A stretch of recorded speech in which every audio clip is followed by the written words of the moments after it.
I want to announce that this is Board of Health. It is August 13th. It is 6 o'clock. Meeting is now called to order. First up on the agenda, if you'll just hold on the phone for just a minute, I will entertain a motion to accept the prior meeting minutes for June 25th, which was our last meeting. Do I have a motion? Through the chair, I'd like to make a motion that we accept the minutes of June 25th, 2024 minute meeting. I second. All in favor? Aye. Aye. Very good. Next up, new business. Well variance for 234A Partridge Hill Road. Tom Purcell is also here. I'm sorry, I should have mentioned Gary Magnuson, Jim, Steve, Matt, and myself. Tom, do you want to start out? Well, I expected the engineer to be here to request and represent the owner, because they're the ones that are actually applying for a local upgrade approval. It's a small lot. It's an undersized lot. I know you. We tried at one point to place the leach field on the lot, and the leach field, there's no way we can get around greater than 100 feet or more to the abutter as well. So we had to, first of all, notify the abutter. I don't know that the abutter was notified. I haven't received any green cards. That would have been Mr. Walsh. Mr. Walsh is the... He's the abutter? He's the abutter. Okay. So we're holding a public hearing where it's mandated. Usually on local upgrade approvals, it's handed, I usually handle them all, except for when they affect the abutter directly. Then we have to hold a public hearing, and that's why we're here tonight, for a public hearing. The abutter is supposed to be made aware of what's happening, and I'm sure that because they're related. So, but we don't have any evidence that says that everything is on the up and up. All right. So we couldn't determine anything tonight. I mean, we can certainly listen to this and we can talk about it. We can do an awful lot of things, but we don't have the abutter here or any evidence that the abutter was notified. Okay. The engineer is away. Was there a certified or other correspondence sent out? We don't know. They haven't presented anything back to us. All right. And this person on the phone? I would suggest that's the he's the buyer. That's Eric Dunnigan. Okay, the buyer of the property. Right. Okay. And like I say, I don't have much of a problem with granting the local upgrade approval. If it's greater than 50 feet, what I was going to suggest was that Mr. Walsh's well should be tested for baseline. Just Title V. We don't have to do the whole Charlton gamut. Just the Title V, nitrate, ammonia, and coliform. Just to set a baseline so that if something should happen and it does migrate over, we want to make sure the well is clean now. Sure. Okay. If it's contaminated now, then we know that it isn't the septic system. He's got a problem of his own. Okay. That's all it is. Just to establish a baseline and keep it on file. These are what I call postage stamp lots. So we see this all the time around all the bodies of water. We try to maintain 50 feet wherever we can. That's the minimum. That's the old minimum. Back when they had Title V used to be 50 feet in 1975. After that, they doubled it to 100. We can grant variances. You can grant variances for anything you want. And this is how many feet away? This is going to be, the proposed is That's the 50. right here. Yeah, it's about 54 feet, Okay. 55 feet, if you want to take a look at it. You should come in.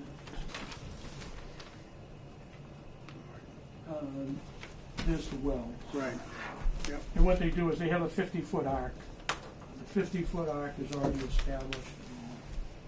Right. And we're looking to put the septic system there. There's no way that, they've told us that there is no way we can get any more land over the property line. Okay. So it's not available to him. Through the chair. Yes. So, personally, I feel that this septic system in Leachfield proposed is going to be a way better deal than the next alternative, which would be a tight tank. Right.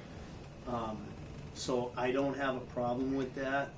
In the past, this board has given variances for less than the 50-foot.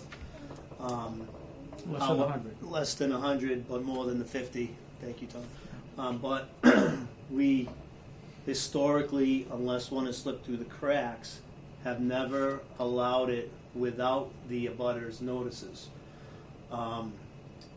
So with that being said, forecasting, it's probably a good time to install it, being dry in summer, and I don't know what all the plan is, but I'm okay myself with approving it under the conditions Tom said with the basic water test. I'm okay with that. If the neighbor allows us to do the water test and all that, but I wouldn't allow. I don't think we should allow anything to move forward until we at least have confirmation that the neighbor has received the certified mail as required and has no comment. If the neighbor has a comment and would like to discuss it with the board, then I feel that this needs to wait. It needs to get tabled to the next meeting. But as far as my opinion, I don't need to wait till the next meeting to approve it once we get notification from the abutter that it's all good and that it's okay to get the testing. That's how I feel about it. Oh, I agree. Yes, Jim. If I may, through you, Eric, is he on the phone? Isn't the neighbor your father-in-law? And mother-in-law. Yeah. So it's family. It's family, so it's probably a done deal as far as it makes it easier for the applicant to get that permission. But until we have it, we've always made it. We always want those green cards.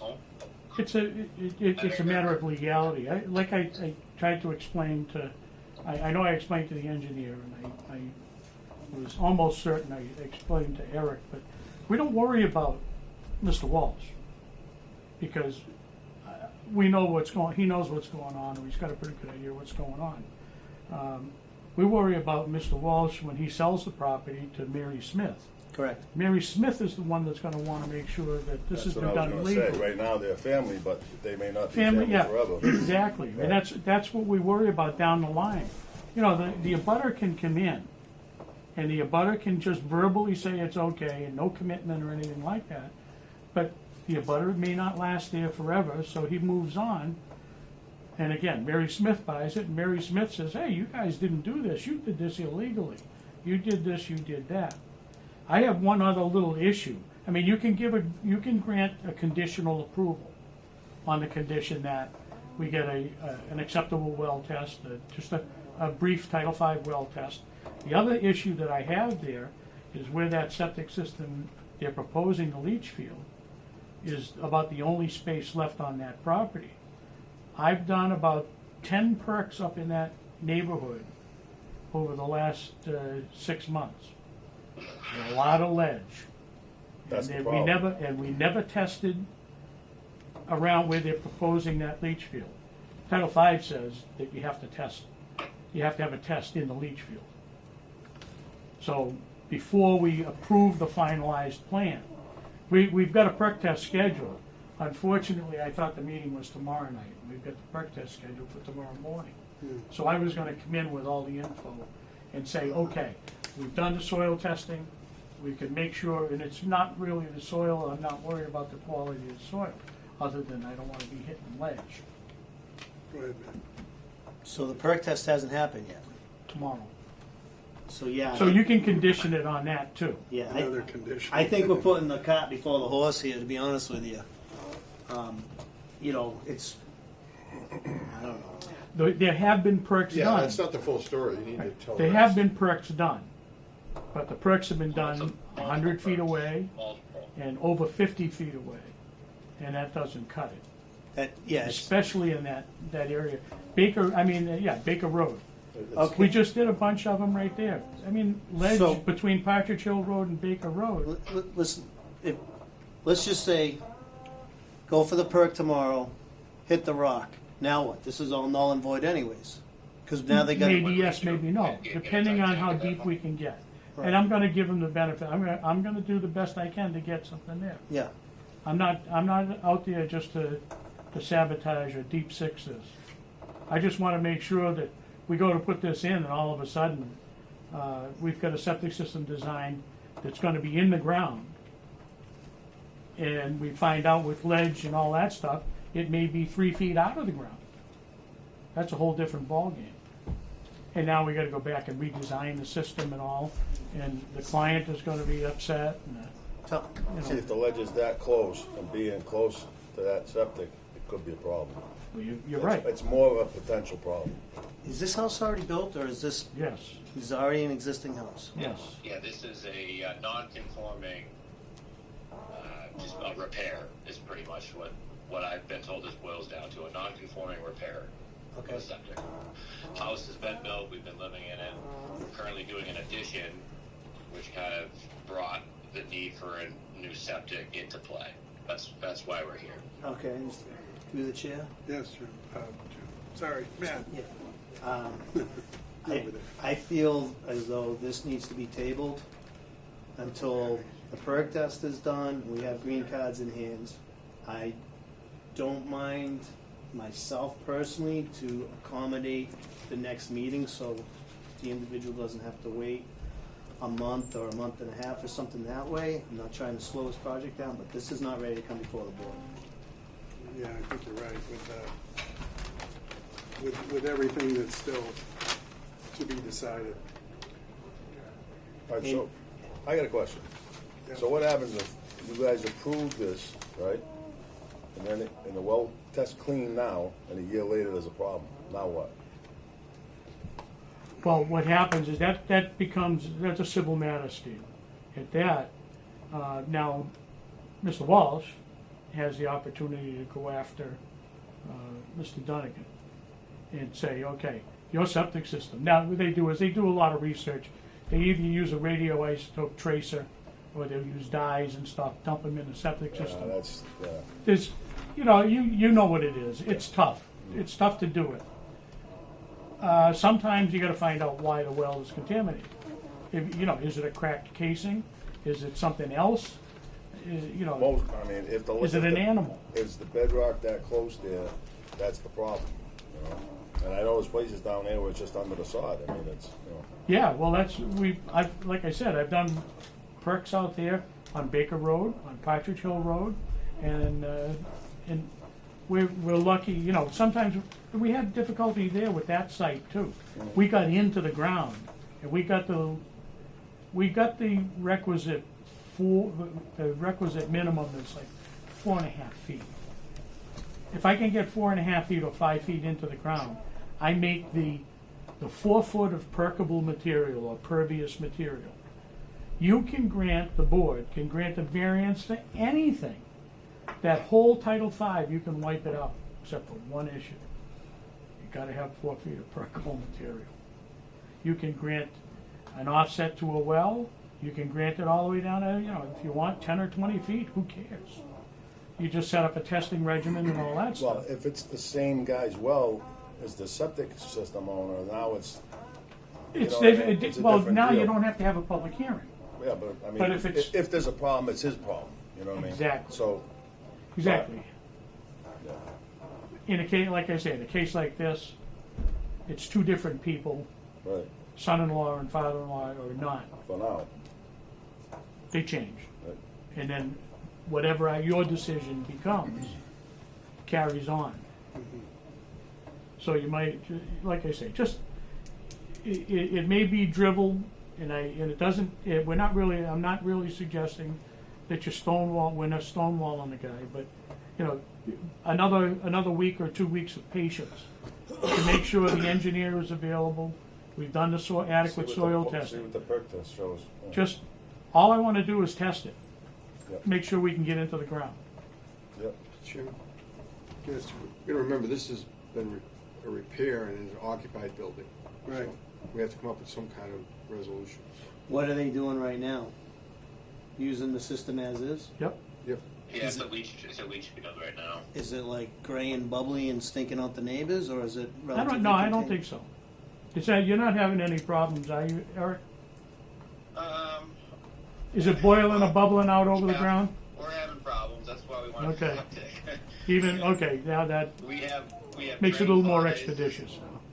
Drain flies, obviously coming from the waste and into our house. Yeah, there's problems. That's why we need a new septic. As I usually tell people, if you go out into the backyard and your ankles get wet when you walk on the lawn, you got a problem, so. Yeah, I'm not there, so thank Okay. God. well, all right, so, Matt, did you want to make a motion if there's no further discussion? Through the chair, I'd like to make a motion that we table the discussion for the proposed septic plan for 234A Partridge Hill Road. Yes. I make a motion that we table it until we get a little more information, including those green cards. Those green cards, the notification period typically is, was it 10 days, Jim? 10. 10. So if you postpone it for 2 weeks, we'll have everything ready in 2 weeks. All right. There's also the hand delivery that's appropriate, and Yeah, I'm you good can do with that. that too. I have no problem with that, but right now, like you say, we have nothing, you know, Right. so. So we need to get you the letter that we sent to my father-in-law. It's Yeah. not Correct. enough. Oh, yes. I don't know. So what do you like? Help me understand what needs to happen. Well, So you need- what you happens need is this letter. your engineer or you or somebody is supposed to notify your father-in-law that there's going to be a public hearing involving a septic system leach field placement within 100 feet of his well. Okay. You get- he- haven't received that. We don't have any evidence that he received it. But proof. Okay. So you need proof that was sent. The only other way you can do it if you don't have a green card is if he was sitting here. Right. If he positively I identified would himself, know. I would meaning, have- that means that he's aware of the situation. That's all we have to worry about. To be honest with you, though, and this is Matt speaking, the green card's not the deal breaker for me, but not having the perk is more of a deal breaker for me, in my opinion. So, regardless if he was here, I don't feel as though I would be ready to move forward with that without seeing the perk. Okay, so it's a couple things then. It's So a couple. The perks tomorrow morning. This will be the third one done. The first one in this spot, though. The other two, just so we all know, we couldn't get down far enough. And so what we did was we designed a plan to go under the driveway, and that plan was approved. We've now moved it into this other field. I don't know if they're going to be able to get down far enough because, like I said, the first two couldn't, and so the original plan was to put under the driveway, which was already approved by the town. Further away, and we're in this process because we moved it. So I don't know if it's going to actually perk. So my question is, if we hit ledge again for the third time, do we just move right to a tight tank at that point? Well, if I would want to hear from your engineer if it was under the driveway and it was approved, why we wouldn't go with that system. Well, because it became an issue because now we're in the road. That system actually went under Baker Road.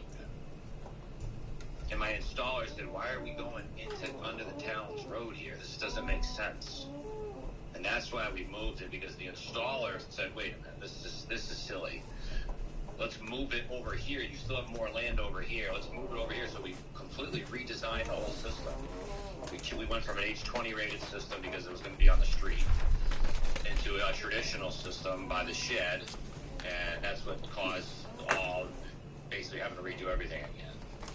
The variance again, the perk again, even though all this was already approved to go into the driveway. But we never had a true perk because it was under the driveway.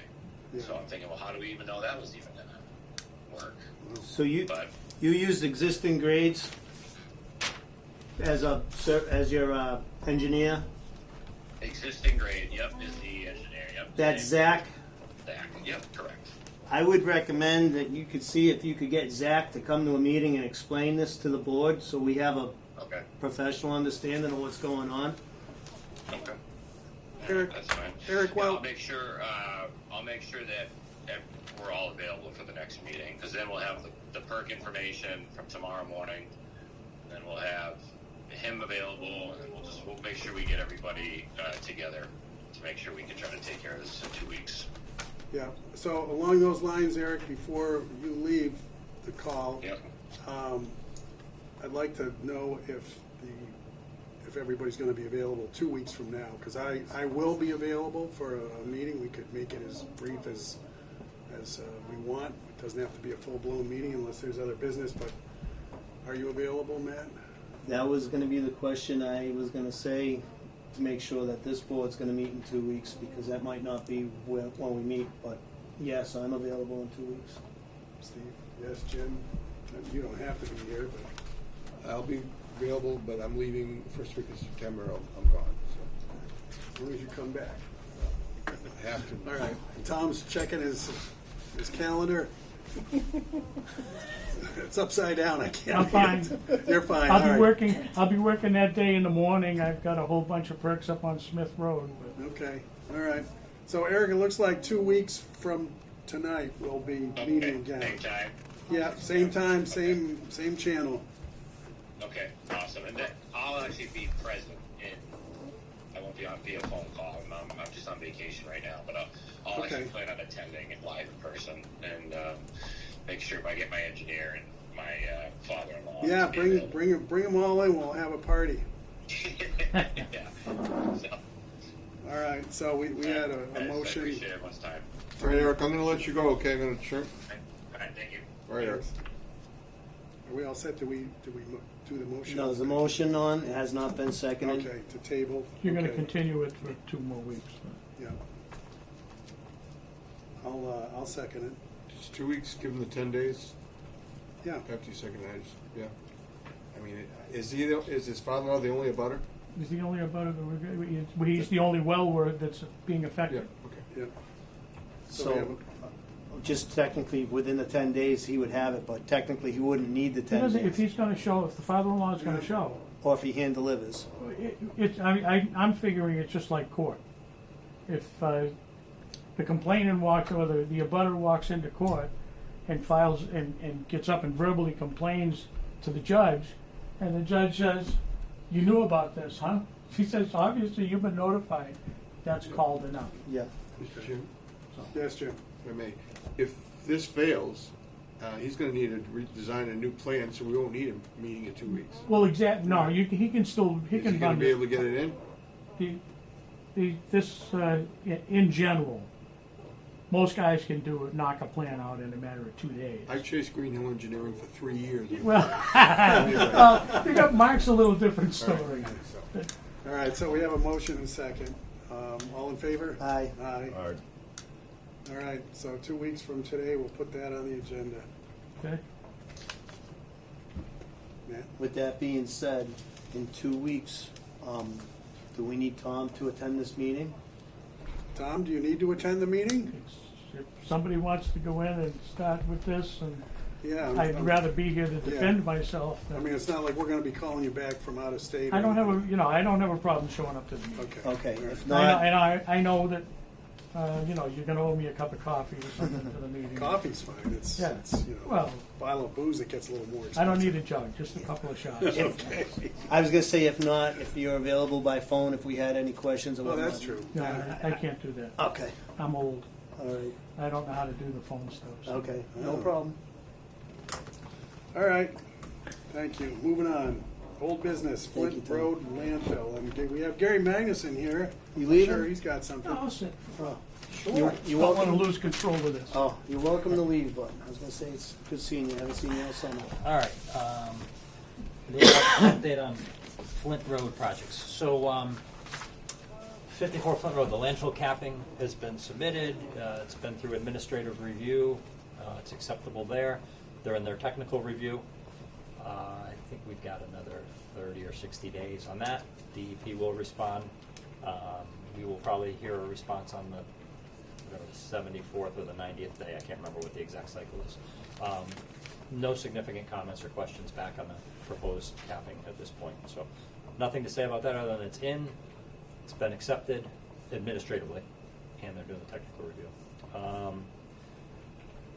The landfill projects in general, we had a call with DEP on the 24th. Jim attended that. Andrew attended that. Myself and Ben and Ryan in my office, Ben, our LSP, and Ryan, who's been working on the project. The intent of that meeting was called by Andrew. Right to the top, Mary Jude Pigsley, Central Region DEP was there. Mark Baldy was there.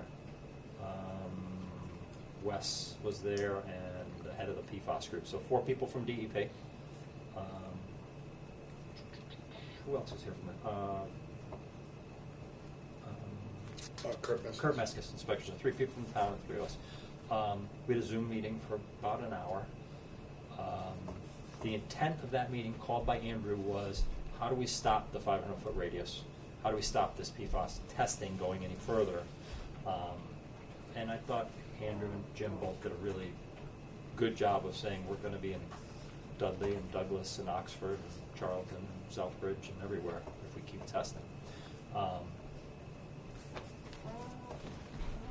We talked about why the testing is required, and as everyone here knows, if we have a detection, we must go 500 more feet from that last drinking water well or monitoring well that has a detection. Now we're way beyond monitoring wells, we're at drinking water wells. And DEP said, well, that's just the reg. That's the way it reads. There is no option. You have to do that unless you can provide technical justification. We talked about technical justification. I thought we had a good discussion with technical justification, and I thought the most positive thing that came out of it was DEP acknowledges that the town has stepped forward and is doing a lot of work. They appreciate that. They understand that, and they can feel some of your pain. And they did tell us that while you cannot stop the 500-foot radius until you get a technical justification, which means doing a phase 2 and a phase 3 and a technical report, I'll talk about that in a minute, they did say if you've got a year's worth of data, which we do have on some homes, we could propose some reduced sampling to reduce the costs. So right now, the reg says, and not only the reg, the IRA plan, the approved immediate response action plan, says you must test every home quarterly. If there's a detection above the detection limit of PFAS 6, you have to provide bottled water. If it's above 20, you have to put a treatment system in. You've done that for everyone. However, now that we've got a year's worth of data, we can look back and we're going to propose to them semi-annual sampling or annual sampling. Probably going to propose annual sampling for the ones that have been non-detect. And then we'll propose semi-annual for the ones that are half of the detection limit or half of the standard, or we'll talk a little bit about the new proposed standards, how those are going to come into play. So that was the one kind of positive thing for the town that came out of it. You know, Andrew wanted to hear, nope, you could stop. You're 1,500 feet from the landfill. You're done. Mary Jude was very clear in that she believes that one set of sample is just a shot of a sample data in time, and you need at least 4 quarters of data to get a reasonable representation. As a scientist and a person doing this for 30 years, I'm pretty surprised at how consistent this PFAS data is. I've got the data tables here of all the 48 wells we're testing, and if we tested a well and it was at 3, it generally stays somewhere between 3 and 5. I just had one that we tested a year ago, and it was 2, and it came back. People didn't let us into the house until recently, and it came back around 6. But in general, if you look at them, they're 3, 4, 6, 2, 3, 4. You don't see 2, 18, 0, 27. They're just not bouncing around like that. They're very consistent. which means whatever there is just stable and it's staying there. So that does support the position of reducing sampling, which will save you guys a ton of money because these samples are crazy expensive. So I thought that was the biggest positive thing that came out of it. The other thing that came forward is Andrew brought up the point, and Jim brought up the point of the expense for the bottled water. Based on my records, I think we're providing bottled water to somewhere around 34 homes right now. I think Jim just told me today, $2,600 a month or $2,200 a month. 26. $2,600 a month is your annual, just your water cost. For how many homes did you say? I believe it's 32. 32, 32? 34. Okay, I won't hold it to Don't you. quote me I'm on that, just- it's close. Looking at that. And that costs how much? Sorry, I'm trying to keep up. 2,600 About 20, a little over $2,600 a month. a month. So they did allow us to talk about putting a point of use treatment system, a very small system underneath the kitchen sink, as just a sample tap for drinking water, and put that in and eliminate the provision of bottled water. The problem is those systems are a couple $1,000. You're going to have to do some testing. I'll do a little cost benefit analysis for you, but I don't think it's going to offset the cost of one house. You know, because you would do it just for one house. So we'll look into that. I'm not sure that's going to be a huge cost savings, but it was nice to hear DEP even offer that, because normally it is you put a whole house system in, or we don't want to talk to you. So because they're mandating bottled water below the standard, it's that range from the non-detect to the standard that they did give us an option of a point of use treatment system. Yes, man. Can I ask a question for clarification? Of course. You're gonna anyway. Thank you. So Gary, if I'm understanding, we're talking $2,700 a month right now, covers approximately 32, 34 homes. 36 homes? So 36 homes. I had 34. Okay, 36. So it's 36 homes. Do you agree with it being $2,700, Andrea? We got it right here. That's exact. 2507.87. Hmm? Yeah. So it's about $80 a month per home. 25. Changes by the, Okay. people change their orders. So just roughly, what are we saying? 90 bucks? $80 a month per 80, home. $80 a house. So the cost analysis that you're going to give us for a poet system is going to be proposed 2,000-ish per house times 36 houses. Well, we do it for one house, but yes, it would be. We need to do the analysis for one home. So simple math, $90 a month, $80 a month is $1,000 a year. So it's going to take 2 years just to offset the cost of water. Then I have to figure out if DEP is going to let us reduce the sampling, if they're going to make me do a pre and a post sampling. Because if I did to do they're going to make us confirm that the system works. It's $400 per test. So you test it twice. Yeah. So one test is 5 months of water. So I'll do a little spreadsheet for you, but I want it to work. I just don't think it's going to work. This, Jim? I think Oh, you were first. I think the standard, which is it's 20 parts per trillion, is being lowered exponentially. So we may be putting systems in anyway. Yeah. So let's go there. But go ahead if you guys have more questions, or let me say the next point, and your questions may just go away completely. Well, I've questioned the whole thing. And I've talked with Jim at length about this. And I don't know if Jim has talked to you about this. Yes, I have. You have. In my mind, there's other places that this stuff is coming from. It's not, I mean, they're saying it's coming from the landfill, but I am questioning that.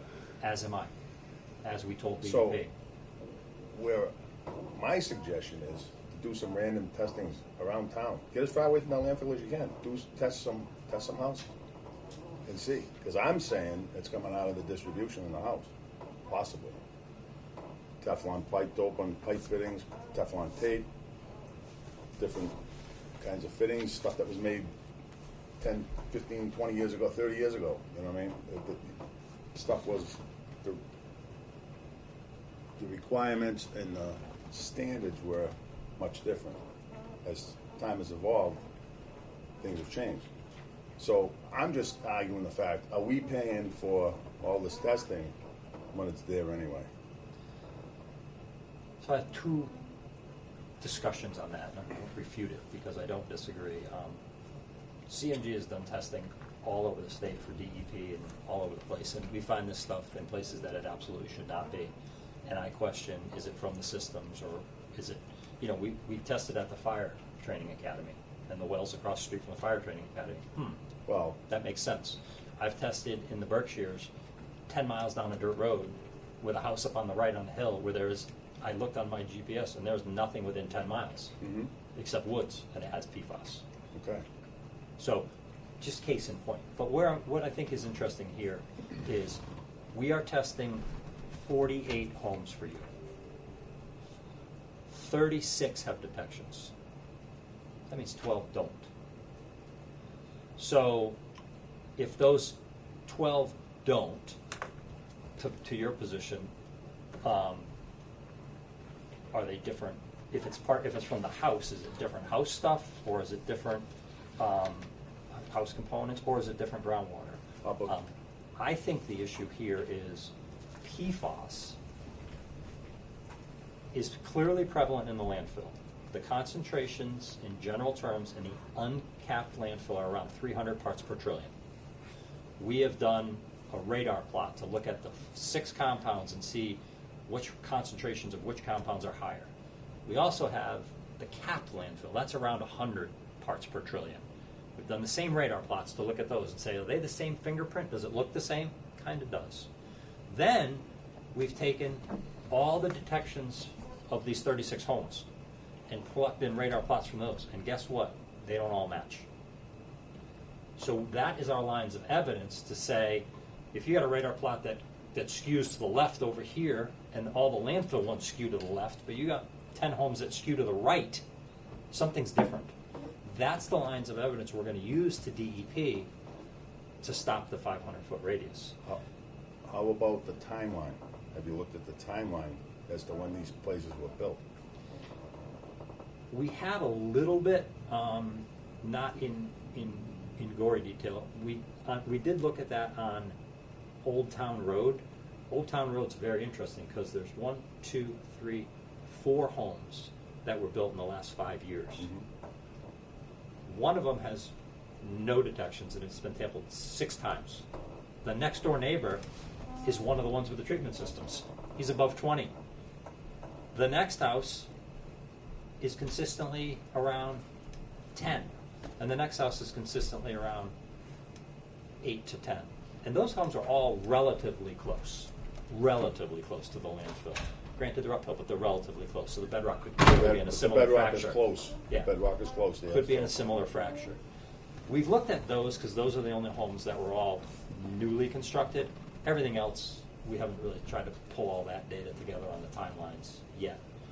But let me talk for a minute about the worst part of our phone call with DEP.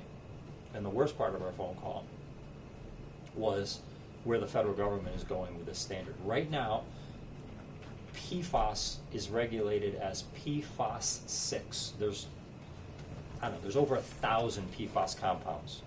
The test we do tests for like 30. The state of Massachusetts said we understand 6 of these, and based on these 6, we're gonna add up the concentration of PFAS in each of those in parts per trillion. If those 6 are above 20, we think it's a health risk. So that's how Massachusetts has done it. EPA is saying, the federal government has said, if you're above 70, it's a health risk for that. Mass has said 20. The 2 most prevalent PFAS compounds, PFOA and PFOS, PFOA and PFOS, are the most prevalent and the most well studied and the most well understood. EPA has proposed, and it's done, new standards for those at 4 parts per trillion. 4 individually, not adding, just 4. Mary Jude Pigsley said to us, and you can agree or disagree here, we made pretty much in no uncertain terms that Mass DEP will promulgate a standard at least as stringent as the EPA number. And that should be coming in late 2025. So, you now have 4 houses that require systems because the total PFAS 6 is above 20. Anybody want to venture a guess how many homes have PFOA or PFOS above 4 right now? Probably all of them except the one you said. 20 more. So it'd be a total of 24 out of 48, be half of them. And keep in mind, 12 of them have a non-detect. So of the 12 out of detections, so when this board is moving forward and making decisions about what to do and how to do it, my job, I believe my number one priority is to get this phase 2, phase 3, and this risk argument into them to stop the 500-foot radius as soon as we can. We talked about what we need to do for that, and that does include looking at some other sources. I want to talk about that in a minute. But I think we as a group need to be prepared for a significant problem forthcoming. Through the chair. Yes, man. I just feel like, and I'm hearing what you're saying, Gary, right? But I feel like if you're talking about PFAS in the Berkshires with no houses, town of Charlton is not going to be the only town in the boat, the PFAS boat. There's going to be a hardship through the 351 communities in this state, and something's going to have to give. And if we back the card up a little bit, we're in this PFAS because DEP told us we could not move forward with our landfill unless we did this. And if we didn't have the lucky horseshoe over our head, that whole conversation, if you remember. Oh, I remember clearly. Right? And then if there's, our board is doing the right thing, and I'm glad we are, but we're spending all this money and staying in compliant and all this, and then down the road, the 351 communities come up with a hardship, and the feds or the state says, we got to do something because not every town can keep going 500, 500, 500, and chasing this whole thing out. Something's going to happen, and then the good guy, right, spent all this money for the first 3 years, and now there's a grant or a regulation or some type of relief or something that happens where, oh, now you don't have to worry about it anymore. Or you know what I mean? Or the playing ground is equalized somehow. The statistic I saw, and don't quote me on this, but it's something around the lines of 50% of the public water supply systems will not meet the new standard. 50%. So Is that federally? Or the that's a state of na- Massachusetts? That's a national number. That's Na- what I've heard. national. Now there's been all kinds of studies. This stuff is very prevalent in the environment. It is everywhere. And I don't know if I gave this example, but I'll give it quick because I think, Steve, it'll help you. The project I did, the one I did in the Berkshires, it was under the UMass program. The UMass program allowed people to have their wells tested for PFAS if they volunteered. You remember, it came into Charlton. Yeah, we had that. Yeah. So what happens under that program is you say, yes, I'd like my well tested. So UMass sends you containers. They send you instructions. You sample, and you run the water, and they tell you to collect it from the unfiltered tap, the boiler drain on the bottom of your expansion tank. So this guy did that. His came up at 107. UMass gets it back, says, wow, that seems really high. Talks to DEP, wow, that seems really high. Send you another test. Does the same protocol again, comes back at 150. DEP says, hey, let's hire consultants to go out there. Gary, go out there, test this one. So I go out there with DEP, and I'm like, it's not 150. This is in the middle of nowhere. I mean, granted, there's a lot of things you can put on your septic system that can get into your well, which you just talked about 20 minutes ago. So I'm like, I don't think this is right. So I'm looking around. He's got a new expansion tank. He's got Teflon fittings on, Teflon tape on it. He's got new brass fittings. So I'm like, all right, when you did this, sir, because he collected the sample. I said, how'd you do this?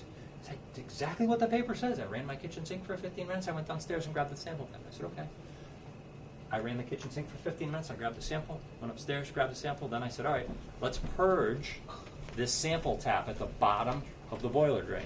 So you guys, you got an expansion tank that holds 40 gallons of water, 40 gallons of air equivalent, and at the bottom it's got a little tiny drain, just like the one you have on the outside of your house, holds 2 ounces of water, that drain, but it's connected to Teflon tape. I drained 1.5 gallons out of that. I collected that sample tap, I came up at 3. So it went from 170 to 3 because some water was in contact with it. So the point is, it can be system related.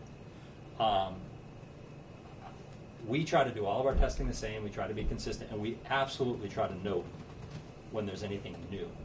I would argue, hopefully, that a system that's been in place for 20 years, the Teflon's not in contact anymore and it's not affecting it, because we've seen it with new ones, but You say that, but lead still leaches out of it. absolutely. So Absolutely. So, I think what we can do best for you guys is do everything we can to reduce the 500-foot expansion and live with the group we have. The good news is we are getting some data back from, we did get some help from this board and Jim to get some of the homes that hadn't responded to us. Jim got on the phone, made some phone calls, we sent more certified letters, we knocked on doors.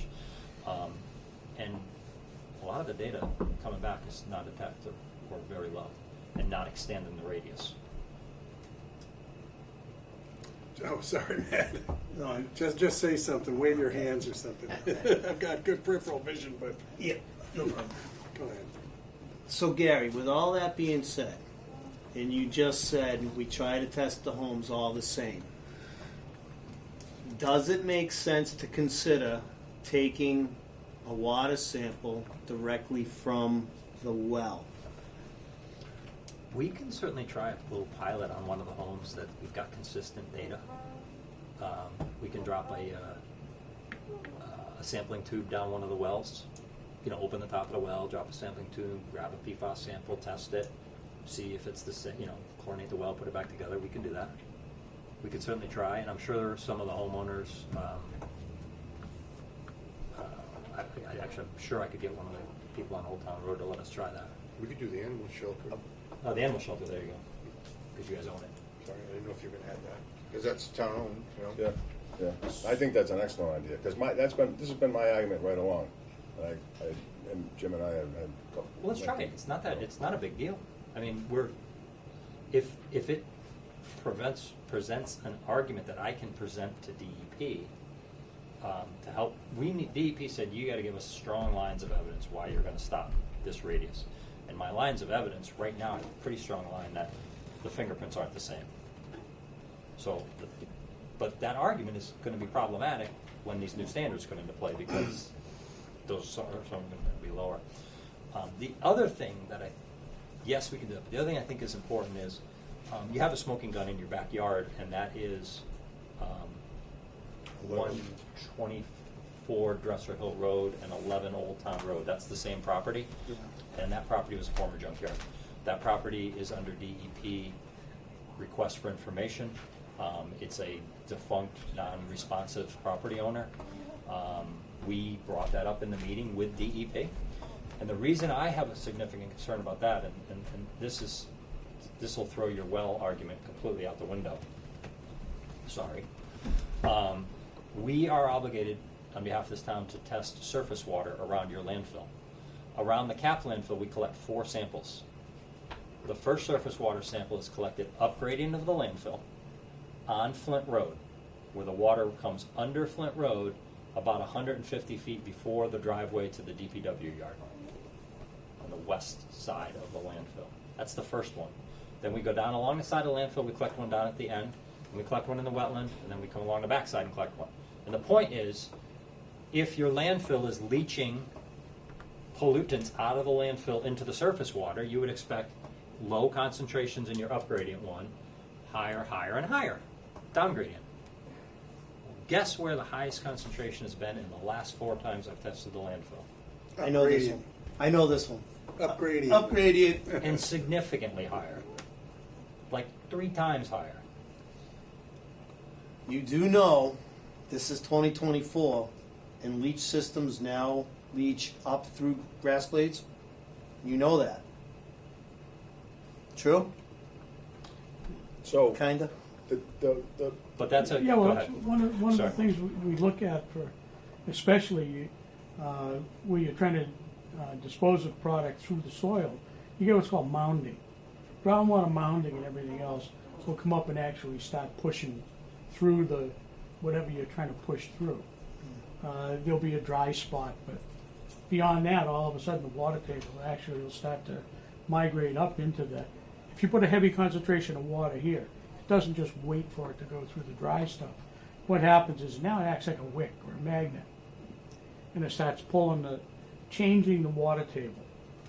And what you'll see is the water table go across like this, or in a hydrogeologic flow, you'll see it goes down gradient. But if there's anything on the top that's going to start to affect it, it'll start sucking it up, and then it'll start to subside once the force changes. You see that in wells and stuff when they do the cone of depression or the sphere of influence around the wells. What happens when you get near where the wells are starting to draw? All of a sudden, the water table starts to do this. And my comment, Gary, with you was me being a wise guy. I know water doesn't flow uphill usually, but I'm just saying, like, yeah, we know. So your point is there's something elevation-wise higher that is potentially leaching, which is making that first one. This is a surface water point. So surface water gets there by, it's either a receiving stream or a discharging stream. Mm-hmm. Upgrading of this surface water is a wetland owned by, I looked it up, I can't remember, but about half of that wet area is owned by the town of Charlton. It's it's the storage yard. Yeah. Is And the other then- one owned by Bond? I don't think it's, I can look it up on Onyx. It's Wendell Park. Not yeah. Bonds, Bond. Yeah, so on Flint Road, you've got the corner property, which is the town's property, which is the DPW storage yard and the dog pound. And then you've got another property that's just wooded, and the sample's collected, right, a downgrading of the town's property. But directly upgrading the town's property is that 124 Dresser Hill Road /11 Old Town Road, which was a former junkyard, which has a DEP file, which had significant contamination in the past, which DEP is trying to get that person to respond, and they're not. So, we, in a phase 2, have to evaluate possible sources. So one of the first things we want to do is do some more surface water sampling to see if we get up to that property boundary, if it's higher, and see if it's possibly coming from another property or from your property. We may also need to put some monitoring wells along the town's property at 15 Old Town Road to see if that upgrading edge of the town's property, it could be coming from the abutter.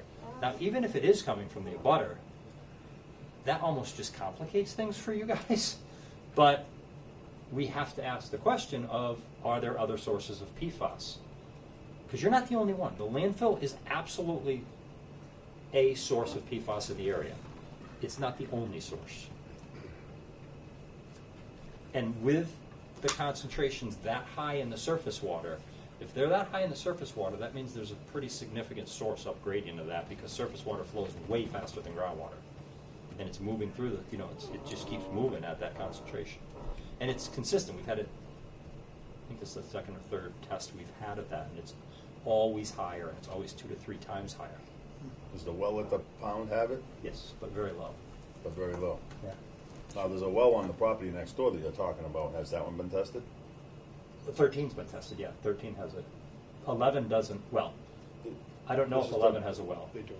This is the well in the back, where the supposed junkyard was. We, There is a well there. that's not within our 500-foot radius based on what we've seen, based on the records we have. And the bedrock is close, that Oh, whole bedrock's area all over there. rock. So, in my mind, if it was coming from there, all those wells are gonna have it, I would think, Well, to an extent. yeah, they do. I mean, The question is, why is the surface water so high? That's the question. And DEP said, why is the surface water so high?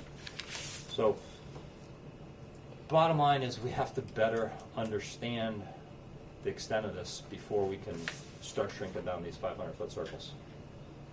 The good news is your 500-foot circles down on Burlingame, I think we're getting close to the rural section where there's no houses beyond us. Dresser Hill Road, we're kind of in a spot where we're going down to the 110s to 120s where there's still more.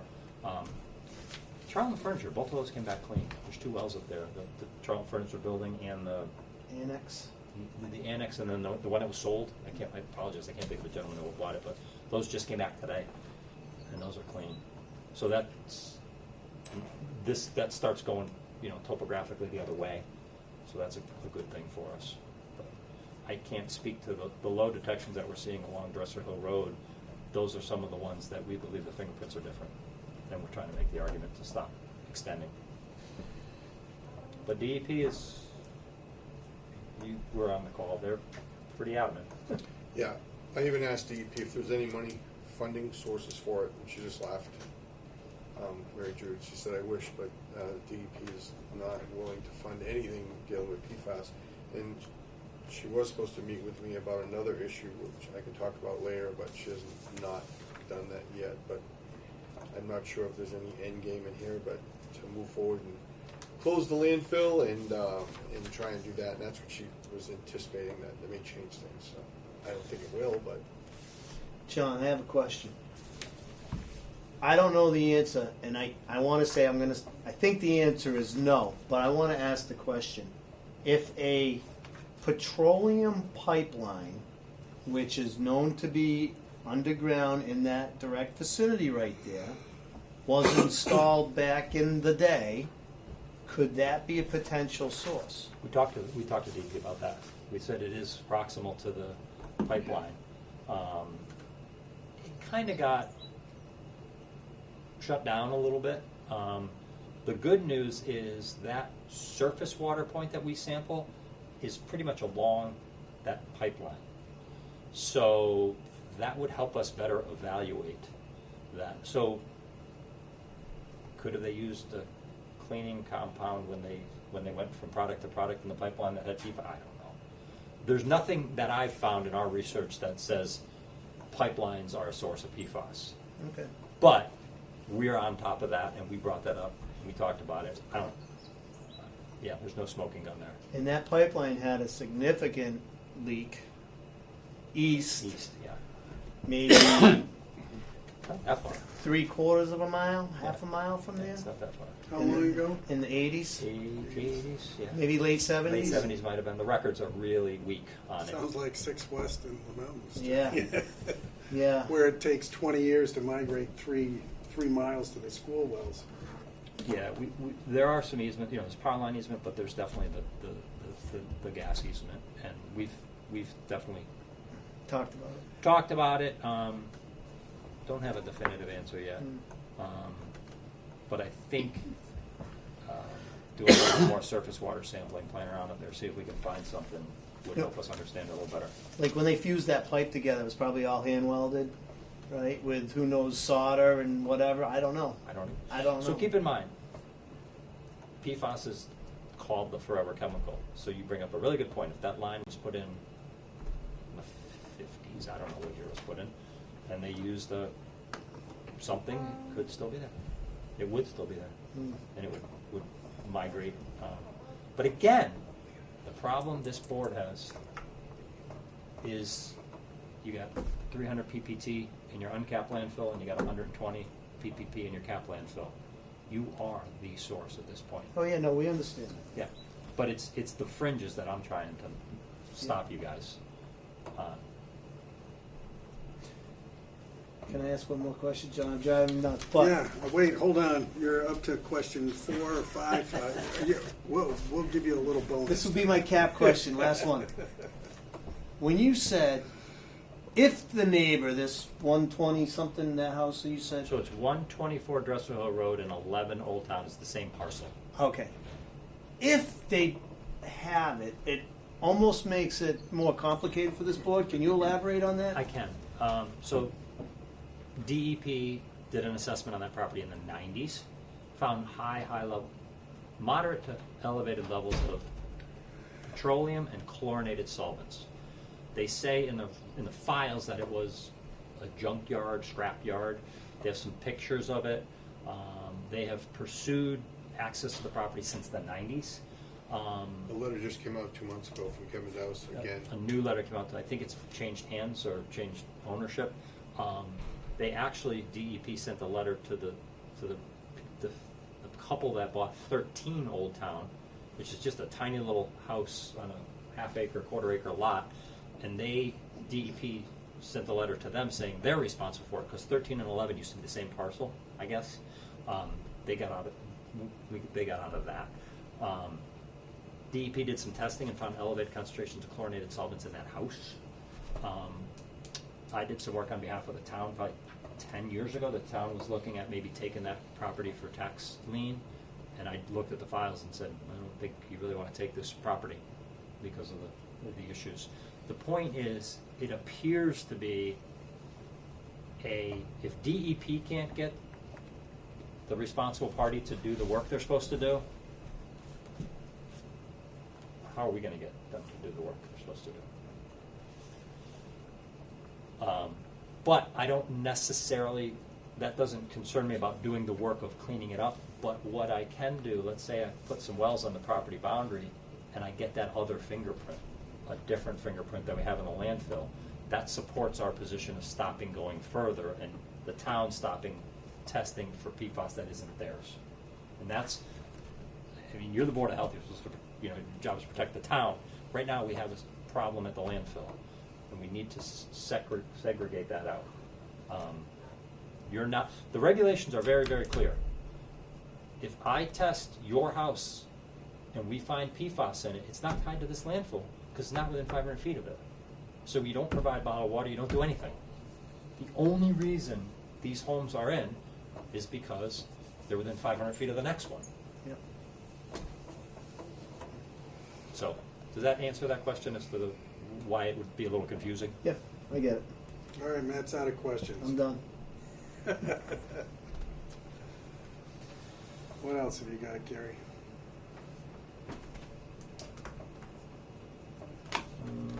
Mowing on the... Mowing's good. He was there today. I inspected it. It was good. For the first mowing, I told him to do a flat surface mowing, and then he's going to do a full mow again in the fall. It's starting to look a little bit better. It was really overgrown, and last year before we kind of got in trouble there because of the rain. I did ask him to start doing some of the repairs. I inspected it a couple weeks ago. I don't think he had any done. Did he talk to you about it? I didn't check with him. No, I saw him pulling in there today. Okay, yeah. So there are still a few repairs that need to be done of areas that the cap is a little damaged. The soil on top of the cap is damaged. The cap is not damaged. It's in great shape. So yeah, that's good. The mowing's going good. The testing is smooth at the landfill. Your third-party inspection's not up for another year, so we're good there. That's really all I have for you at this point. Make sure it's not your car. Could be. Somebody's car is beeping. Shut your alarm off? No? I don't know. Mine is... It'll stop eventually. Get all with me. Keys in mine. I He's don't in know. it. Got the car where it really... Not mine. It wouldn't do it from this far, would it? Yes. Don't worry, Tom, nobody will steal that thing. Yeah, oh, okay.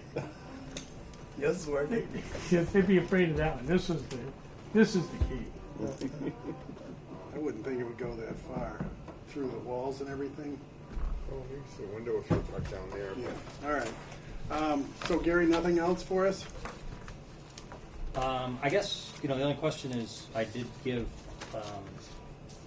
Andrew and Jim a quick summary in an email about some costs to do some of the additional testing work, which is kind of beyond our scope. And, we have to submit a phase 2 scope of work to DEP. No charge for that, we do that, that's already done.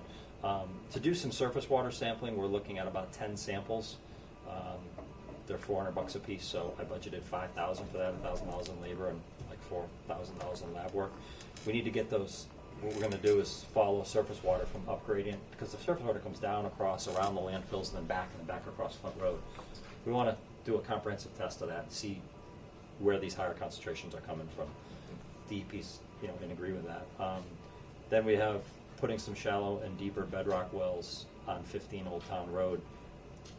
That's going to be like $15,000 to $25,000 to do that testing along the property boundary to determine if there's a source from 11/124. We have to do that before DEP will accept the phase 3 from us. We have to look at all potential sources. So it's just really, you know, when do we want to move forward with these things? Do we want to move forward quickly to get the information? Or I don't hear a car. Oh, I can hear it. That's all I can. Can you bring us back the make and model and color of the car too? Sure. So, you know, we're kind of working on just getting things done here, so I don't know if the board wants to vote to have us do that, or you just want us to continue to proceed along as required, or I don't know how you want to do that. Is it part of the budget type line items? I mean, it may not be specific, but there's certain Actually, I things. did think I put. Go ahead, Jim.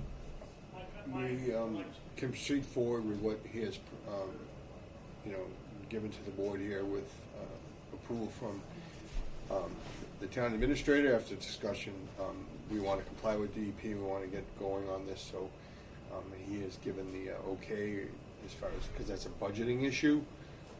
And the line items we have money, and when we need more, he's ready to, you know, bring it forward. We have to move forward. We really don't have much of a choice. That's why we had the meeting with DEP, but they're not going to budge. You know, this testing is expensive, the water, but we're trying to do the right thing. I think the thing is to move forward to get the capping going and make sure that we're compliant with that. And then, you know, other things may take care of themselves, but Is it you? Andrew's on board, whatever the There was board somebody on decides. the Gray If we Ford want to pickup go truck. forward with this, which we should, is that, you know, we have money budgeted for it. Okay, so the money's budgeted, we don't need a vote. He asked me if we needed more money, and I told him we'd let him know when we needed more. Always, that sounds like. I think that he's aware of the situation. I keep him updated as I do the board that, you know, only complying with DEP and what they say. And we made an attempt to, you know, not skirt around the issues, but to really say, hey, at what point, you know, can we stop testing at the 500 feet? But if they start lowering it, like Gary said, we'll be putting systems in, and that's really going to bring that cost way up, especially if they go to 4.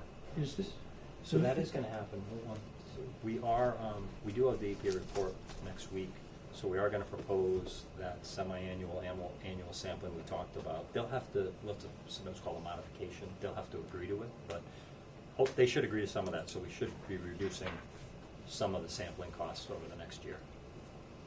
I can't quantify that yet, because I don't know if they're going to agree. We're going to throw forth a pretty aggressive approach. Good.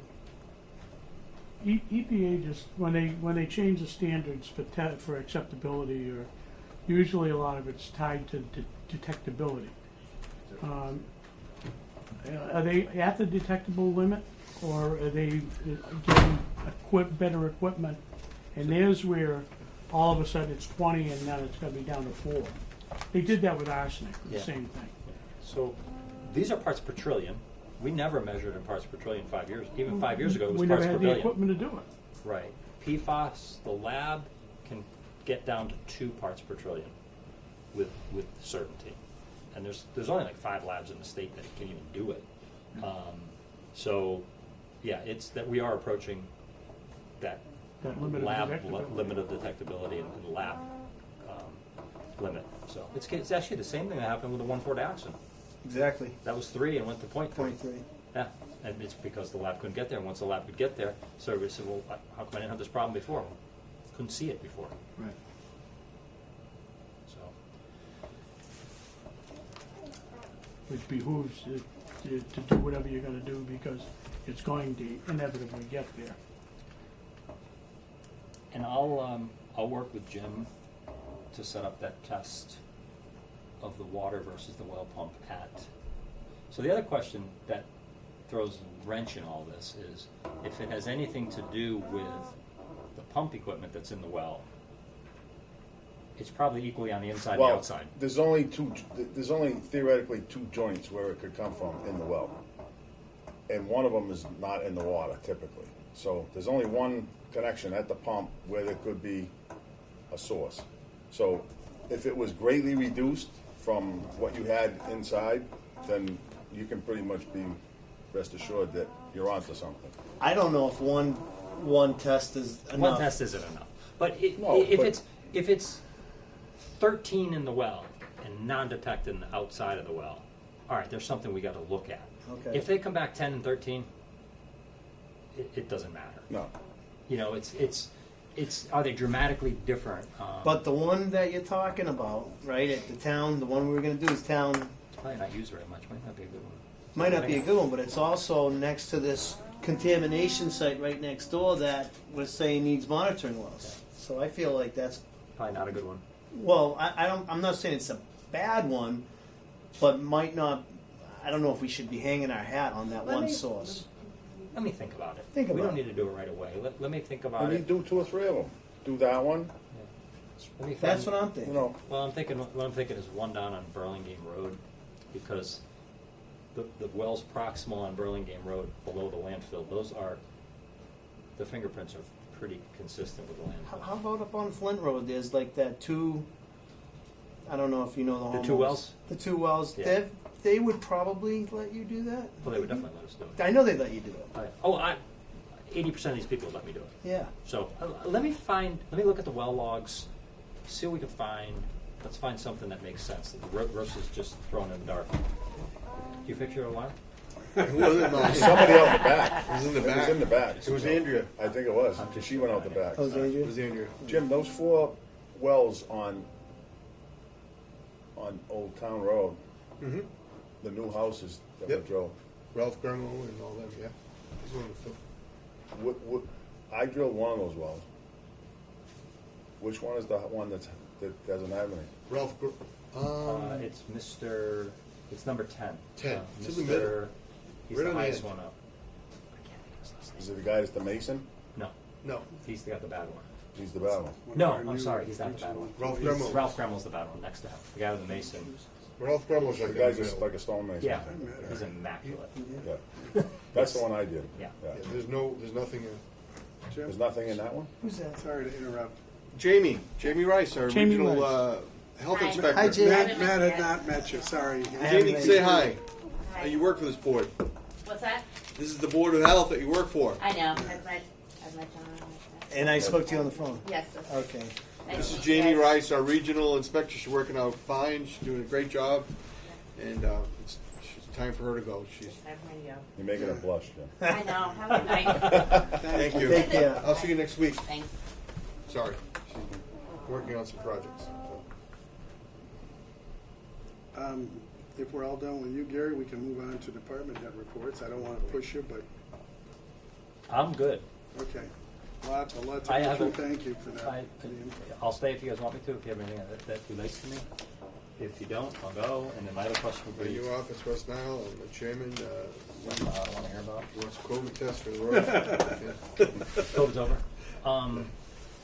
Do you want me at the meeting on the 27th? I would assume not, but if you do, just let me know. Only if you think you're needed for anything related to PFAS or the landfills. Thank you, Tom. Thank you. Tom, Tom, Tom's see you. leaving See you too. too. Thank you. I don't care. believe I have anything new, Okay. but I'll communicate with Jim. Yeah, communicate with Jim, otherwise you get a pass until the one after that, or whenever you think you need to come in. I don't think, Yeah. unless the DEP miraculously calls and says, hey, We're sorry. I don't think that's ever going to happen, but it was nice to see Mark Baldy, so. Yeah. All right. So, are you good? You need me? No, I'm all set. I'm just Gary, gonna thank you update the again. board. Thank you, Gary. gentlemen. Good to meet you. Nice to meet you Be too. well, guys.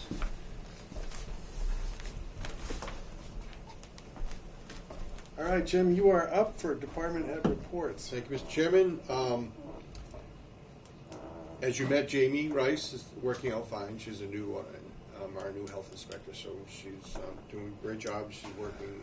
She worked in Sutton today, in Sturbridge yesterday, Charlton today. She went to Treehouse to do a food inspection, just on the food trucks. It's a tough thing. We had 130 trucks, so it's tough for me to run up there. But I went up prior to check to make sure, and she's doing a great job. So I had to go to Mass Pike today for another issue with ice cream machine, that shake machine that had too much bacteria in it, but it was shut down and they just didn't answer their phone. We've had some housing issues lately. A woodland walk for some issues there that I'm going to take care of real soon. We took care of today, actually. We did get new COVID tests, 600 of them in, so the public would know that the other ones are outdated and these are good till November. So if anyone needs anything, can stop by our office. There is a spike in COVID. Our camps have had COVID. The cases We had to create cluster cases on Maven, which is our incident reporting. Jim, if I could interject Yep. here. Let's say a family has 6 members and they're concerned because whatever. Mhm. Is there a limit as to how many, like if? No. First come, first serve, take what you need. We don't want What you people, need. some people have been hoarding these, taking a lot, and we say, you know, I'm not limiting anyone, but we have 600 left and we want them. They don't do any good sitting in the box in my office. Right. We want the public to come in. I keep a stack out there every day and they're gone at the end of the day. And, but certainly we don't want people taking them to, you know, they're $21 for just one test at CVS. The residents shouldn't have to pay. I have them for free. So if anyone, and people are still testing, and it's certainly we want people to use that. So And this is provided through a state grant or the through? grant came out last week, and I had them this week. I applied for it immediately, and I only applied for 600 because they said there was a limited amount. Please be, you know, don't ask for. Last time I got 16,000, so I didn't want another tractor trailer pulling up out front, and I had to unload it. You know. At that, I shouldn't laugh, but you know, so it was a little error. You're smarter than you look, Jim. Yeah. I only wanted 160. So they came today. Yeah, it was a whole hall downstairs. It was chock full, believe me. Wow. So I was very careful in my order this time. So, but it didn't cost the town of Charlton anything, and I don't think the resident should have to pay that amount of money for a test. Well, especially if it keeps the rest of us healthy. You're right, and they're still here, and people, you know, COVID is still prevalent, and also West Nile virus is heading our way. Just to let people know that I have been getting HON alerts, and it's creeping down towards Charlton. So I know one year, Matt, you were chair, and John was here, where we had to limit sports after and make sure. I tell everyone, make sure your mosquito protection is up at night when your kids are playing sports. They should use protection for mosquitoes. I got a question. So, maybe I'm not correct in the assumption. Doesn't it usually start like towards the east coast, towards, is it Mashpee? I thought I read something. It's out towards that way. It's coming this way. Yeah, and then it migrates this way. It's like the mosquitoes start their thing over towards the coast, and then it gets hopscotched here. Eventually. It's Or- getting or- closer. I keep update on it, but I'm trying to let everyone know that, you know, so they're not shocked that, you know, all of a sudden it's in Charlton and we have to be aware. I do recall the situation where it was coming our way and the sports were shutting down and Yes. the you know, it was a big deal. But this board single-handedly saved Halloween. We released the ban. We Yep. tried to put out public knowledge, wear long sleeves, wear Mhm. the bug spray. Do everything you can because it is available, but we did allow the trick-or-treating to go on. We And did. never forget the day we saved Halloween. We did. You saved Halloween that year. I think, geez, how many years ago was that? That was a few years ago. Time flies. But so, One of the greats. so we do have the COVID test. Like you said, you met Jamie. We have Mary Carpenter's on vacation. She's our community health coordinator. She's doing a great job with. We have some homeless cases in the area that we're dealing with that are, you know, abutting towns that are in the coalition.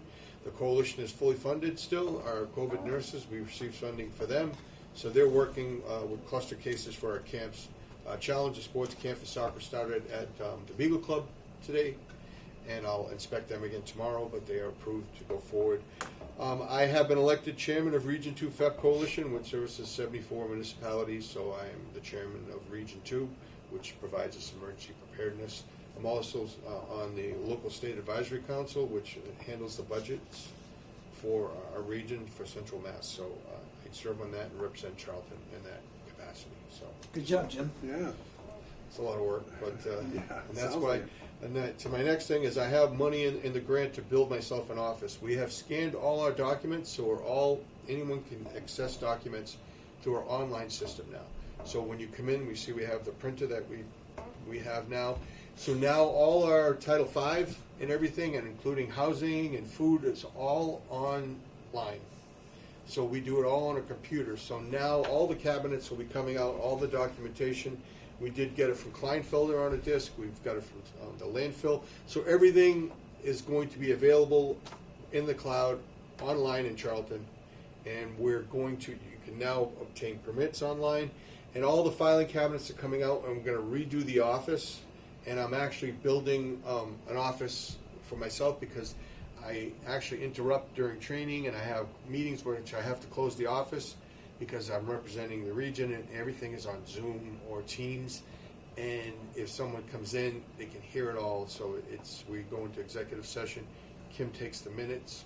So it's best that it doesn't cost town of Charlton. I've proved it through Kurt that they're just going to put up an office in the corner, so I have some privacy to talk to people without. The open office just doesn't work at this point with this many people in here. Kim's got training to do, Andrea's doing stuff, Jamie's doing training, and it's too loud. And it's not, I can't get things done. So I hope the board doesn't mind that we're having someone, but it is through a grant just to put up an office. And Andrea will come over this way. I know that, remember before Lonnie used to sit here and before. We're going to rearrange the office. We're still going to have the table for the board that's going to meet. It's just going to be rearranged a little bit different. So we have to keep that egress over there in case of, we have Alice training that so they can get out that way. We're trying to do something about the windows. We can't open them. They'll fall out. So James Burlingame is now in charge of building maintenance and stuff now. So he's working towards, we have better pest control in the buildings and all of the areas. So he's working with that. So there will be an office up in that area, and all the filing cabinets except for 3 will be gone. So, Question, Jim. yep. You said that all the documents will be available online. Is somebody available, like, let's say somebody, me, I'll take me as an example. Oh, geez, I wonder what my leach field plan looks like from 20 years ago when it was installed. Can I access that from home, or would I have to come into the office? No, you just call and we'll email it over to you. Oh, okay. So it's access for town employees and all All right. departments. So if Kurt or Conservation is always coming in and asking for plans, they can just get on Permatize, and it's going to be a link for the address, and they'll be able to look at it rather than us printing a copy all the time. Yeah. And Kurt's doing the same thing, having files scanned. So it's a new thing is where everyone is doing documentation scanning. They have most of our files right now, so if we call them, we have to wait an hour now, and we get it back until they finally, at the end of the month, we'll get the disc. Jeff Sorrell, who's our IT person, will download it, and we'll have access to every address. They're having a problem because Charlton's addresses are really weird. 6 Schoolhouse Road, 10 Schoolhouse Road, Highland spelled 3 different ways, so we're trying to get all that corrected and make sure everything is right. Since So, there's house numbers now, unlike 1987 when I moved here. yeah, I think Kurt is now in charge of doing the house numbers, where before it was Jerry and it was back and forth. So I think they're working collectively to make sure the addresses are done in a timely manner. Because we're working with lot numbers a lot here. Oh, So yeah. if someone's calling, and then it gets to be done, and then Oh, I know they change about that, that, yeah. and then they change that. So just to let the board know that we're moving forward to be paperless is what it is. So Good. and printing out documents, it's better to scan it over to you and you can read it. And a lot of even the installers now can apply online for permits and use a credit card. So that's what they're doing. So trying to keep up with that. Like I said, I did talk about West Nile virus, the scanning, the office. The issue with the DEP, while we were on the phone with DEP, Mary Jo Pigsley said that she was getting a meeting for myself to talk about the noise issue for LNG.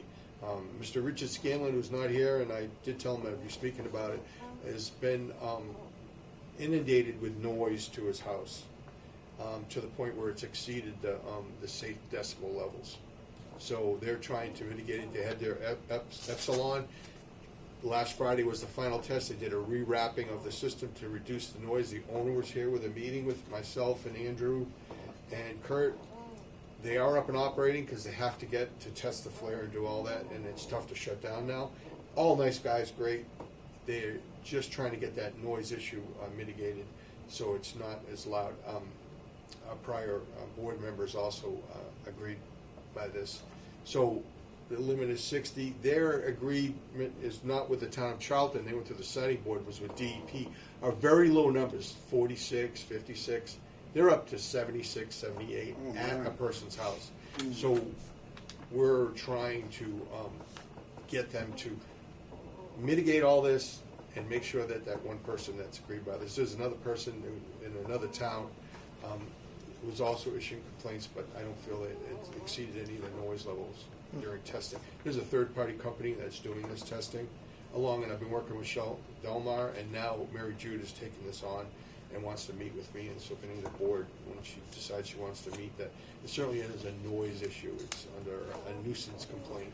Jim, the LNG facility, is the noise coming from close to ground level, or can it be all the way up the storage thing where they do the burn Well- off or flare or whatever the heck it is? One of the major issues is they leave the garage door open, which is a huge, massive door, but they didn't put an automatic opener or closer, so the guys leave it open for better, it's hot there, and they want that area to cool down. So where I was there with DEP, they made them close the door, which reduced it, but then there's another generator there with the turbine engine there. If I stand next to it, you and I can't talk. So that's a violation. DEP says any on-site noise outside where you cannot speak on a normal voice is a violation. And if you stood behind the wall, you can't hear anything. It's going up and out. It's built at an angle. Yeah. They're trying to mitigate it. They are working hard, but it doesn't help the person directly across in front of them, Mr. Scanlon, who has to put up with it. So he's been patient, but he's gone beyond it, and he's contacted people in political arena, and that's why Mary Jude said that she wants to have a meeting with me, with the enforcement agent, to see if we can. I told her to wait because Epsilon was doing wrapping to reduce the noise and then retesting. They failed it miserably at their own admission. So I'll keep the board updated on where we are with that, but I've been there pretty consistently and taking the calls and the complaints, along with Michelle Delmar, who's been working with me. Okay. So Mary Jude has stepped up she's going to intervene. So that was during the meeting with Gary and with Andrew and Kurt, that she said that she wanted to meet personally with me and discuss the noise issue to help Charlton and the resident that's definitely having an issue. So I'll keep you updated on that. Other than that, we're just working hard. Like I said, Jamie Rice is doing a good job. Tom's doing a great job. He's very busy. Tom's very busy. I'm very busy. But we're moving forward with doing the office over again. It needs it. And we're going to rearrange the, and if you'd like to have any input as the board, and certainly, but we're trying to make a better working environment and be better, because Andrea can't see when she's there, and people stand there and they're waiting. So she, we're very helpful to the community, and she wants to be. So she'll be moving over to this side. Kim will move over a little, and Jamie will move her desk, and I'll move into the small office in the corner. So Where are we going? This way? I'm trying to keep it right here, Matt, Oh. and just have Andrea come over to here. Oh. But it'll open up because all the filing cabinets, but I think the girls want some input on where they're going to be and how they like their desks, so I'm trying to be flexible with that. But I don't want this to change any. We used to have it there, remember, Matt? Yeah. It was at the window, but it takes up too much space, and then, but would you prefer it over there, Matt? Or I'm not in this office enough to have any say. I don't care what you do. Yeah, me either. This is a very important table. This is the board, to serve at the will of the board, as Jamie does and everyone else in here. So this will never change as far as this table and what, this was donated a long time ago. So this is the meeting. I'm going to get you a new chair, though, by the way. Just oil Or it. some WD-40. Just oil it. So that'll, 3-in-1.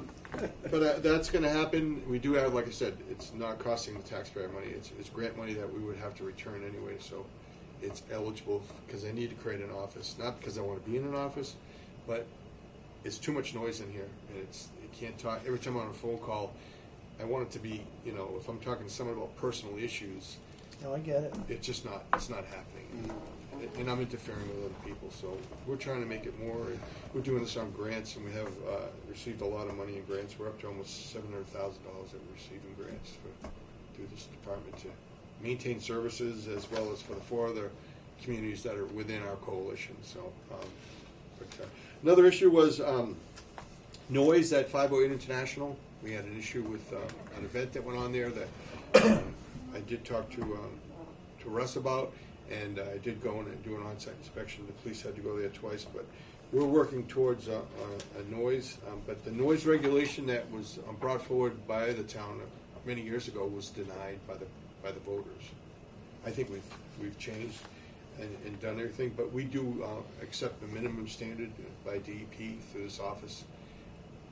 and I do have a noise tester, but this event was unknown to anyone until I found out about it. There was already 500 people there, so it created a little issue, and we're trying to correct that. So for now on, and he has applied for an entertainment license, but the planning board has issued, a 24 hours day operation at the facility at 219. So we're trying to get a noise, like an ordinance, where they would have to shut down at a certain time. I mean, they have a right for the entertainment, they have the license, the planning board's approved it, but I think at 3 in the morning, if there's still noise going on. Yeah, I was surprised because I was one of the people that called into the police Yep. department at 1:50 a.m. on Friday morning, and the dispatcher said there's no noise ordinance, and I wasn't too happy because You it should've kept called me me. awake. Yeah, well, I thought, like you said, I knew what was going to happen as Yeah. far as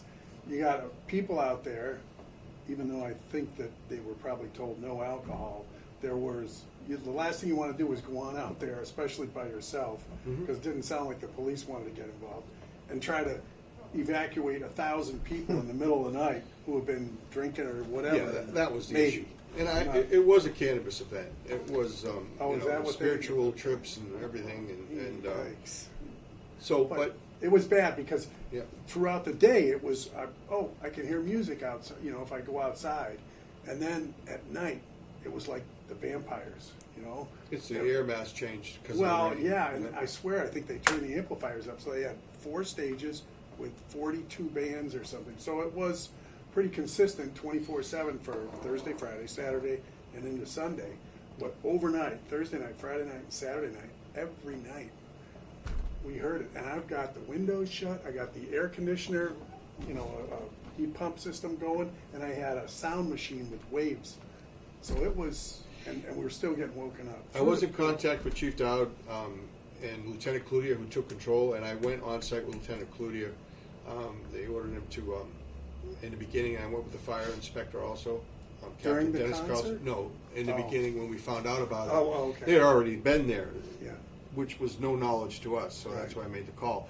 I think that when I saw online that they ordered 32 porta potties, I went down and said, do you have a permit this weekend? And I did call Russ, and he said that I have nothing to do with that event. And I did call Charlie, who was the event coordinator. They were there in force, and like I said, what am I supposed to do? They're already there. And Russ was cooperative, but it did get out of hand. The police had to go there they had 1 ambulance call, that's it.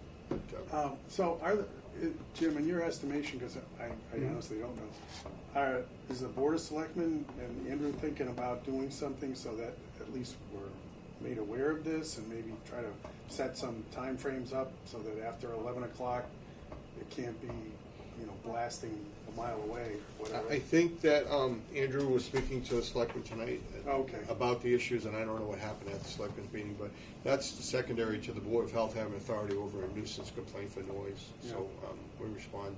But I have limited. I can issue them a $250 fine, but it doesn't mean I can tell people who have been paid good money to stay there to get up and get in your vehicle. You'd and be leave. in trouble. Yeah, so I think we're trying to prevent that, to be a better knowledge of what's going on, and to shut down at a reasonable time. Yeah, So, agreed. and I think they all want that. Russ has applied for an entertainment permit for more bands that are going to happen in the future, and that's something that Andrew is taking on. But that was issued on July 16th, but not for this event, and we need to have better cooperation as a town of Charlton, that if an event's going to happen, that we all do our part to assure that the event goes off and doesn't disturb the rest of the community, including a neighboring town. It's going to happen, but certainly I went to a wedding in Sturbridge, which is where the campground is, in that little Wells Park there, Yeah. at the Cronin Estates, and I was there till midnight, and they had bands and everything, and it was great in there. And I'm sure the neighbors that complained about that, they never complained about that event, and I was there at that event. So it was my niece that got married. I mean, there are going to be people that are unhappy, and I think we need to assure that any event, we need proper notification so we can make sure the event's going to follow the rules and regulations. That's all. And I had no idea about the event, so. Is this a case where if we were old school and the person had to come in and fill out the application for the 32 porta potties, we would have known about it? But since it's online, we don't know? No, as soon as it popped up online, Andrea saw it. It was actually when it already had started. Oh, See, we had food truck applications, but we thought it was just for his regular events that he's had there. Yeah. And we get them all the time. yeah. When the 32 porta potties came up, I said, I'm going to call him and find out. And he said, call this number. And I called Charlie, and he said, yeah, search this. And if you look at the website, you'd be shocked of what it says. And no fentanyl is one of them. So, And bring your own toilet paper. Love that. yeah, it was, but there was no way, because we monitor websites and Facebook for events that happen, that Yeah. we make sure.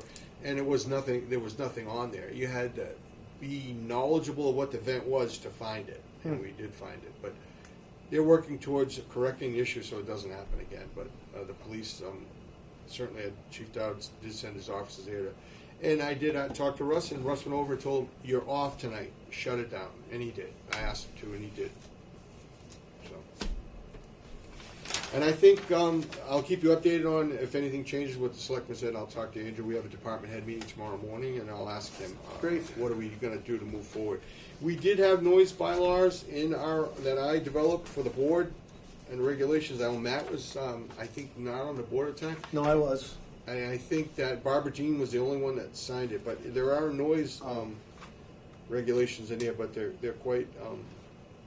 What, does it just mirror the state, pretty much, or? There's exemptions in here and stuff, but if we ever want to look at this again, we certainly can. What year is that from, Jim? 2017? We had looked at them Yeah. in the. 2007. Jeez, I forgot. 2007. We had looked at them since I've been on, and our board, at the time, our board said we're not interested in it. You're right. There were some things in there that may have been repetitive and were adopted. One of them was the train issue, because we're having noise now, what might have helped. A lot of it was idling issues that the state prohibits now. So this may Trash be- trucks getting trash in the morning. trash in the morning. So this may be outdated, and some of this may need to be removed. So we did remove some of it. Barbara did sign it. Nelson approved it, but then Nelson refused to sign it after the meeting. So, so I have Barbara Dean's signature on it as the chair, but then we don't have. You need quorum, which we didn't have. So these did not pass. I think all they gotta do is use a little common sense and. Sure, I think that's it. That's We all. want to. I mean, you want people to be able to have a right to operate their property, but at the same time, you have to respect for others after. Well, the promoter or whoever's running the show down there should be like, hey, 11 o'clock. That's You know it. what I Yeah. mean? Well, You don't need something that's gonna, yeah, and when you start a band at 1 a.m. or 2 a.m., no. They're just getting going. That's Yeah. and it gets louder because you know, because it's louder. because it's louder. Well, I swear, I think they turn it up. You may be right. It could have just been the atmospheric. You know, everything calms down. It did change. And you get a slight breeze coming my way because I'm down gradient from the prevailing But winds. I received no phone calls, no complaints and we had only one complaint on the phone here, and then Reed Hillman from Sturbridge sent a letter to Andrew. So. Yeah, he wasn't too happy. I saw that letter. So that's all I have, Mr. Chairman and Board. All right. Unless you have a I question. wanted to discuss something. So you touched base. You said there was a yogurt machine that was in non-compliance or something at one of the Mass Pikes. Was that west? Did you say? Mass Pike East, the chocolate shake exceeded the limit of 35,000. Okay. Can I ask you a question? Yep. Did you go or did you send somebody? I went Where did you park? right to the right in the parking lot in the dirt. Okay. Dirt. When you got there, Yep. did you witness the? I don't know if we would weigh it in pounds or in tons, but the amount of trash in that parking lot right A lot. there. And that's one thing I did notice. It's completely unacceptable. We've been chasing it for a long time. I brought in pictures of that parking lot, but there was Yes. snow on the ground at the time. But Field trip. it's bad. What? We have at least 3 dumps in town, and that's one of them. Well, through you, Mr. Chairman, I did call the owner, which I thought was the owner. He doesn't own it anymore. Yeah. So I have to find the new owner to say, because he promised this board to keep it clean, and he did. but he's no longer the owner. And he sat before this board, remember, because we had to close one of the restaurants. Yeah. So- that wasn't that long ago. It was a year or two ago, right? Oh, that was probably 6 years ago. No, way less, because he didn't even come, and then we gave him an ash chewing, and then he came back. Yeah. Yeah. That wasn't that How long long ago. ago? It was Just a I couple. thought it was before, I don't know. Time flies by. Whatever. I would say a year, so it's probably 2, but Yeah, it, probably. I did notice all the trash, the dumpsters, I checked them, they were empty. But did you know that there's a secret way to get on Mass Pike East through there? Because, you know, the truck that is sponsored, there's a road, and it goes right on to the Mass Pike. yeah, I saw that. So Full of trash everywhere. my whole thing is, I went there, and on the other side of the fence where the commuters from the Mass Pike would pull in there, Yeah, yep. not bad. No. It's not. it's definitely not the Ritz, but it's a rest side. It's not horrible. Yeah. That employee parking lot right there, Oh, yeah. I'm gonna rate it as horrible. Like the amount of trash is just completely unacceptable. It's so bad, and I'm just like, you know, what's our bite? I don't know. The only thing I could see is they have a little sign right there where it says like McDonald's pickup for the Ubers or whatever it is. Yeah. There's a parking spot just for that. Like, shut it down until you clean it up. I don't know what to say, but disgusted is bad. Yeah. And to be your question about Jamie, right now she's only doing food trucks at Treehouse that I've already inspected, and it's a training. I'm not handing over the reins. Kim is doing inspections. Yeah. When I get something difficult like that, I do the inspection myself. Well, if you went, I'm surprised you didn't freak out about it I because it's did. completely unacceptable. Matt, that was the first thing I saw when I drove in. The first thing I said in my mind, what a dump. So, let's just talk about it, right? We've had this discussion. Mhm.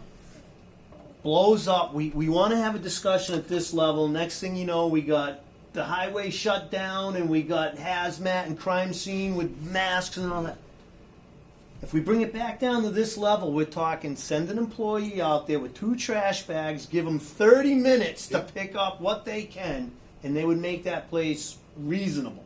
It's so bad. I'm on it, Matt. Okay. And I called the owner, which Don, who's no longer the owner, he's going to send me the new name of the new owner because, to be honest, they had some issues with a connection of language today, and I have a translator that I'm going to get. But I need to speak to someone higher up who's responsible for this because there's no reason they can't take trash picker up claws, put it in a barrel, and get it. But those dumpsters, they leave them open, Matt, That's the problem. and they're blowing all out of there. It's all wind-blown material from what Yeah. I saw. There wasn't urine bottles. There's not No. hypodermic needles. There's none of this stuff. That's Mass just, Pike West. it's just trash, paper bags blown out. But it's Yep. bad. This. I'm going to say thousands of pieces of trash there. I mean, it's that bad. They might have picked up a little more since you've been there, but when I went today, it was the dumpsters were empty, but you could tell that stuff had blown out of the dumpster that was put in there and not bagged. And that's the thing I tell them: don't put stuff in the dumpster that's not bagged because Yeah. it's going to blow out. I was there probably a week ago Wednesday. Yeah. So I was there very recently. Yeah.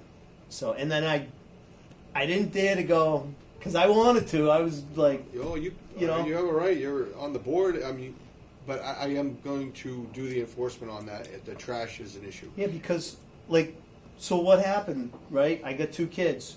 I didn't know we had 3 McDonald's in town. I'm like, well, we do have 3 McDonald's in town. So as a treat to my kids, I go, listen, we're going to go to a McDonald's, but one you've never been to, you know. So that was how this whole thing started. Yep. And I pulled in, and I'm like, I don't think your dad's doing a good job in the Board of Health. Look at this hole. I mean, it's that bad. But As you know, through the years of being on the board, I've been pushing. I know. Then there's I don't own it. Mass DOT's responsible, and Yeah, I know. it And gets we to only the- have so much jurisdiction. But I'm you not- have jurisdiction inside the building, but not the lot. Isn't that correct? Well, the lot is not. They own part to the fence, and then the parking lot becomes part of the ownership of the building, which is not owned by the state. It's owned by a private entity. I'm not asking for this. No, we just Yeah. better care. Those dumpsters are not.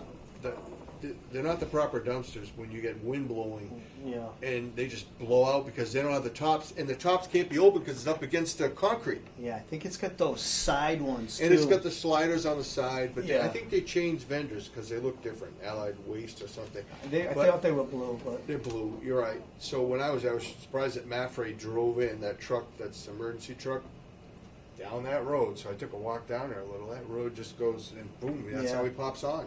So, but that's kind of dangerous. I would be Trash all in the river there, The I would be water. willing to sign a document on behalf of whatever position I am on this board, telling them if they don't Vice clean it chair. up, shutting them down. I was just going to say that. Why can't you just shut them down?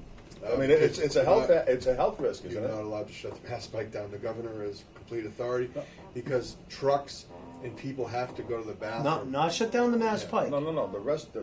The restaurant. The restaurant's rubbish, right? The vendors. No, it's- McDonald's. It's McDonald's McDonald's owns all of except Papagino's. They own Fresh City, which I inspected today. Mhm. McDonald's, and Is they it own. D'Angelo's over there. Yeah, it's not D'Angelo's. It's Fresh City. Next to it's a D'Angelo's. Because that's what I ate. There's a D'Angelo's in there, and they have a pizza. D'Angelo's shares with a pizza. Then there was Fresh City. Then there was another vendor, and then the McDonald's. This is eastbound? Eastbound. Yeah, that's- Up by, across from the kids' gymnastics in there. It's terrible, you know. No, there's no D'Angelo's in there. I ate it. It's I'll bet Fresh you. How much City. you want to bet? D'Angelo's Pizza Hut, right? It could be a D'Angelo's Pizza Yeah, Hut. that's what it But is. you can get a D'Angelo's Yeah, it's sub from or Pizza whatever. Hut. Yeah, it's D'Angelo's. Yeah, that's what I said. It was a Yeah. D'Angelo's with a pizza thing there. Matt, then I get an argument, as you know, then Mass DOT shows up, and then the workers refuse to pick up urine, they refuse to pick up needles, and their union files a grievance. Then they have a hazmat team come, then they call the state, and the state gets yelled at by Mass DOT that you have no authority as a state entity. No, it's not. It's privately owned. Yeah. So again, the hazmat and all that, and the urine and all that, that's a cleanliness of up here. Yeah. I don't, not going to speak for you two at all, but I'm not expecting it to be white gloves cleans up here. I'll take it looking crappy, but this is like you got crappy looks terrible, and then this is like, and it looks like somebody deliberately is like sprinkling trash out there. To me, it was just horrible. I was ashamed. It, You know. a lot of it, I don't think it's as bad now as it was. Okay. But it's not acceptable still because I don't want those dumpsters. You shouldn't be able to blow, and you can tell it all blew down into the embankment. Yeah. And where the water flows, It's in the river and it's back. full of junk. And the grass is high, and you can tell, but it's getting caught. And they're just napkins from McDonald's, cups. But that's why I tell them when you dispose of trash, it must be in an enclosed bag. Right. Yeah. So it doesn't blow around the parking lot. But this is just employees throwing stuff everywhere. People pulling in there that don't even work there, using the Right, dumpster, they have Yeah. truck their cars Doing out. whatever. cleaning their cars out. Yeah, but I still understand it's. How do I explain it? I don't think the owner of McDonald's or maybe even the employees or whatever are going out and like deliberately like littering. But it's still, and I'm not even saying it's McDonald's, but there's vendors in there, whoever they are, the Fresh City, it's all of them. Let's just look at the lids on the. You can look at the names on the trash, you know. McDonald's owns all the entities except Papagino. I'm not pointing a finger at any company individual, but I'm saying whoever is going to that building there, right? That entity needs to take a better look at this. Like I don't want to have to go out there and hold a sign that says, "Hey, this place is a trash hole," but it's bad. Yeah, the It's problem bad. is I made 3 phone calls today. Doesn't own it anymore, so it's passed on to the person who owns like probably 30 or 40 of them. I didn't get a call back yet, but certainly I'm on top of it, and I will keep updated Yeah. as far as But Mass Pike West, same thing. Consistently a terrible, terrible condition. Mass Pike East looks better than Mass Pike West, Matt. Well, that's not good. And it's not good. Again, the jurisdiction rule, they've redefined after the sale of who owns what. They put up those concrete blocks. Remember they used to park way in the back? Yeah. And now it's even worse because they just dump everything out there. So we've had it cleaned, and then 3 months later, they even put a camera up. Yeah, I know, they cut the wires or whatever. and now it's gone. Yeah. They had a guy living in the building there. Yeah. But I agree with you, man. When I was there today, I didn't go unnoticed, so I immediately made some phone calls. So I will be on top of Yeah. it. And if westbound is worse, you better double It's- up on your calls. It's every day, Matt. But the thing is, even when the crap backed up, and I told them to shut down, they said we cannot shut down the pumps. You cannot shut down because it is too important because people will run out of gas. Yet there's only one electric charger out front. And I have no problem keeping the Yeah. pumps open, the toilets open. the toilets, though, The they were building's walking open? through sewage 6 Well, I inches. understand that, but I'm just saying, why couldn't this board say, hey, listen, McDonald's, shut your lights off. Fresh City, shut your lights off. Like, you guys want to play games? We'll play games. Let's all play games. Yeah. Well, I think I have to give them a notice of violation right now. Mm-hmm. So that's what I'm working towards, to get it cleaned up. So I have to do that first because I have to give them the opportunity to clean it. He hasn't said, and I haven't contacted the person in charge yet because the voicemail was full, wouldn't accept messages. So, And the person in there was not in charge of that level to make a decision. To get it. So, is it possible for us to hand deliver a notice of violation?